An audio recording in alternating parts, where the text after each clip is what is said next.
છે સમાચાર દાહોદથી, જ્યાં ડિસ્ટ્રિક્ટ એન્ડ સેશન્સ કોર્ટને બોમ્બથી ઉડાવી દેવાની ધમકી મળી છે। ડિસ્ટ્રિક્ટ જજના એડમિન વિભાગ પર આવ્યો હતો ઈમેલ। બોમ્બની ધમકીના પગલે તાત્કાલિક આ પરિસર ખાલી કરાવાયું છે। પોલીસની વિવિધ ટીમે કોર્ટમાં પહોંચીને તપાસ શરૂ કરી છે। વધુ વાત કરવા જોડાશે અમારા સંવાદદાતા હરીન। હરીન, શું છે વધુ વિગતો?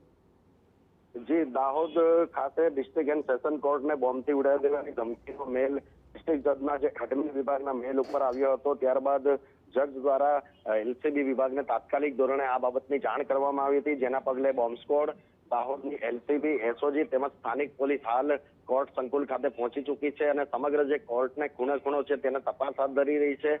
તો સમગ્ર જે વકીલો છે તેઓને પણ કોર્ટની બહાર કાઢી દેવામાં આવ્યા છે, કારણ કે કોઈ પણ શંકાસ્પદ વસ્તુ મળે તો તાત્કાલિક તેના પર કાર્યવાહી થાય, જેના કારણે હાલ કોર્ટ સંકુલ સંપૂર્ણપણે ખાલી કરી દેવામાં આવ્યું છે અને હાલ પોલીસ સમગ્ર મામલે તપાસ હાથ ધરી રહી છે। બિલકુલ, ધન્યવાદ હરીન। તો હાલમાં કોર્ટ પરિસર ખાલી કરાવાયું છે, પોલીસની વિવિધ ટીમ ત્યાં પહોંચી ગઈ છે અને તપાસ થઈ રહી છે।